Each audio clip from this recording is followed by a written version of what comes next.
देखिएगा 896। ऐसा क्या किया है 14 और 8 को, 18 5 को क्वेश्चन मार्क पूछ रहा है, 6 12 को क्या किया 432 आया है। तो मैं क्या करता हूं, फॉर एग्जाम्पल अगर एक टाइप करते हैं, 14 में 8 जोड़ेंगे कितना होगा, 14 में 14 में 8 जोड़ेंगे कितना हो जाएगा, 22 हो जाएगा। कोई प्रोसेस यहां पर नहीं लगेगा। अब क्या करेंगे, अगर 14 में 8 का मल्टीप्लाई कर दें कितना आएगा, कितना आएगा 14 अट्ठे कितना होता है। और सेम नंबर का मल्टीप्लाई कर दें, देखिए ऊपर वाला आ रहा है, 8 दूनी 16, 8 का नाम 8, 8 का नाम 8, 8 1 9, 8 बन जा 8, 896 आ गया। सेम प्रोसेस इसमें भी 18 में 5 का गुणा कर दो, 18 25 90 और सेम नंबर से मल्टीप्लाई करो, 5 शून्य 95, 5 9 जा 45। तो आंसर आपका क्या हुआ 450। Answer C. अब इसे एक बार इसको भी सिलेक्ट कर लो, क्या ये प्रोसेस चल रहा है। 6 में 12 में 6 का मल्टीप्लाई करो, 12 6 72 और 72 में सेम नंबर का मल्टीप्लाई करो।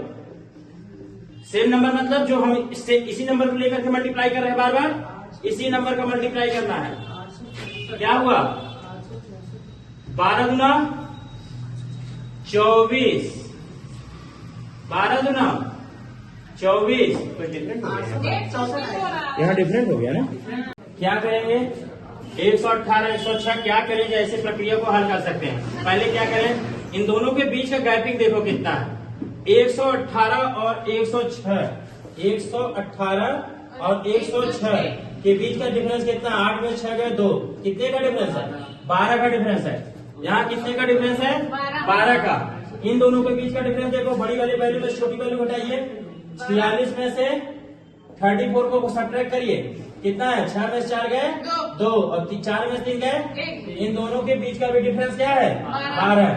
और इन दोनों के बीच का डिफरेंस चेक करिए कितना है 10 70 और 70 में से 58 को घटाइए, 10 में से 8 गए 2, यहाँ कितना होना 6 में 5। इन दोनों का भी डिफरेंस 12। जब 12 यहाँ 12 यहाँ 12 यहाँ, तो यहाँ भी 12, इन दोनों के बीच की गैपिंग होना चाहिए।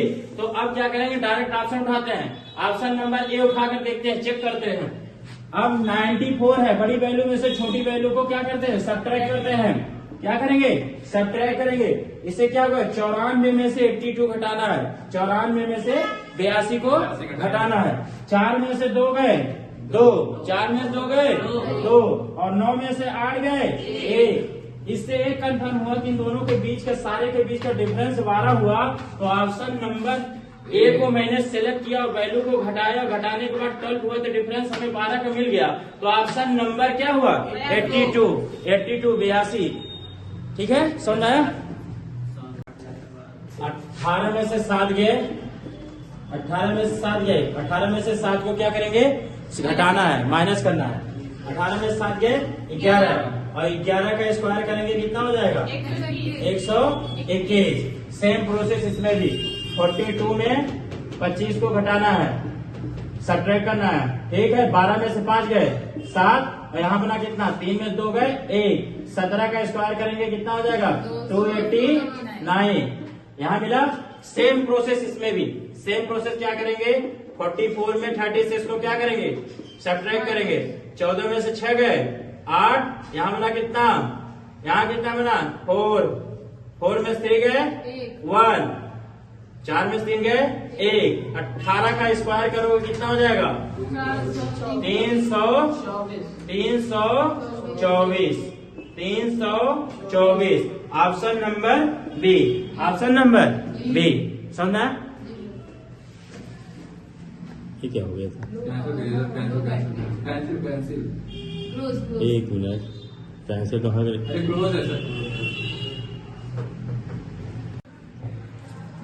ये इस क्वेश्चन को सॉल्व करने के लिए क्या करेंगे प्रक्रिया, सेम प्रोसेस जो यहाँ अगर जो लगाया गया, क्वेश्चन पूछ रहा है क्या यहाँ पर, तो ऐसा क्या करें, ऐसा क्या करें कि 16 आया है, ऐसा क्या करें कि 32 आया, ऐसा क्या करें कि 8 आया, तो यहाँ ऐसा क्या करें क्वेश्चन मार्क आना चाहिए।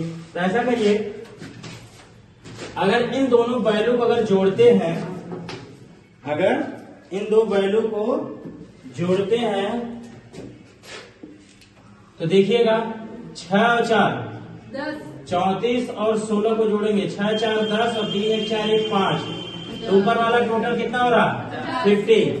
एडिशन करने के बाद कितना हो रहा 50 और इन दोनों वैल्यू को एडिशन करने के बाद कितना हो रहा 8 2 10 और 2 और 2 4 1 5 मतलब यहाँ भी 50 हो रहा है यहाँ भी 50 हो रहा है। तो सेम प्रोसेस यहाँ भी ध्यान देना है।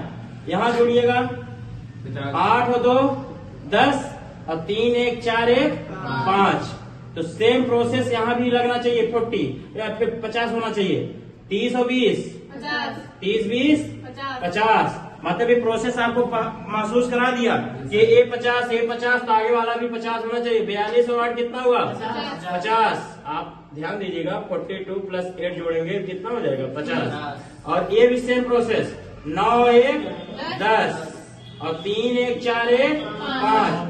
अब आपको प्रोसेस से पता चल गया 50 50 50 तो हर जगह भी यहाँ 50 यहाँ कितना हुआ 8 और 2 10 3 1 4 1 5 तो यहाँ भी हमें क्या होना चाहिए 25 क्या जोड़े 50 हो जाए 25 क्वेश्चन मार्क क्या हो जाएगा 25 ऑप्शन नंबर